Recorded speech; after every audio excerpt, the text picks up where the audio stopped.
અટક વ્યક્તિની ઓળખનું મહત્વનું અંગ છે. નામ ભલે અલગ અલગ હોય, પરંતુ અટક વ્યક્તિના મૂળ અને પરંપરાનું પ્રતિબિંબ આપે છે. સુરત શહેરમાં ખાસ કરીને અસલ સુરતીઓમાં વાડા અટકનું આગવું મહત્વ રહ્યું છે. આવી અટકો માત્ર શબ્દ નથી, પરંતુ તેની પાછળ છુપાયેલો ઇતિહાસ, જીવનશૈલી અને ઓળખ દર્શાવે છે.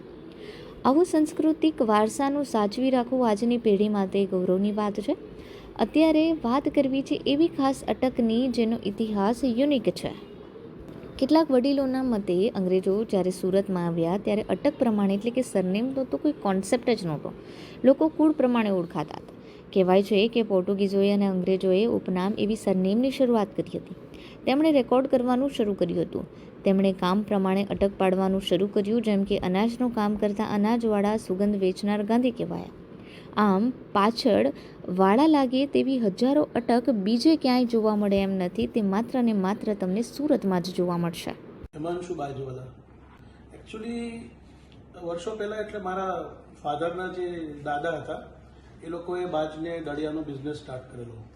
એ લોકો પાન બધા એકઠા કરીને એમાંથી અસલ જે સિલાઈ કરવાની જે ટેકનિક હતી એ રીતે બંધારણ કરીને એ લોકો બાજ અને દળિયા બનાવતા હતા. ત્યારથી અમે લોકો બાજવાલા તરીકે ઓળખાઈએ છીએ. ઉલ્લેખનીય છે કે સુરતમાં અંદાજે 1000થી વધુ વાડા અટક જોવા મળે છે. ગુજરાતી વાડાને તો હિન્દીમાં હવે વાલા પણ કહેવાવા લાગ્યું છે. ત્યારે જે રીતે સુરતીઓની બોલી ઇન્ટરેસ્ટિંગ છે, તેવી જ રીતે તેમની અટક પાછળના કિસ્સાઓ પણ ઇન્ટરેસ્ટિંગ છે. આ વાડા સરનેમમાં એક સરનેમ છે બાજવાડા. જે પ્રમાણે અટકનું નામ છે તે જ પ્રમાણે અંદાજો લગાવી શકાય કે આ અટક ધરાવનાર પરિવારો કયા કામ સાથે સંકળાયેલા હોઈ શકે. આમ તો આ મૂળ સુરતના જ લોકો છે અને આજથી 70થી 80 વર્ષ પહેલાં વૃક્ષોના પાનમાંથી બાજ અને દળિયા બનાવવાનું જાણતા હતા. કારણ કે તે સમયે હાલની બુફે જેવી પરંપરા નહોતી. તે સમયે લોકો જમીન પર બેસીને પંગતમાં બાજ દળિયામાં જ જમતા હતા.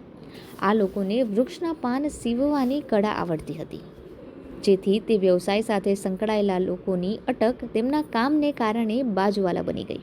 જો કે આ પરિવારોના કહેવાના મતે તેઓ મૂળ તો લગભગ ગાંધી છે.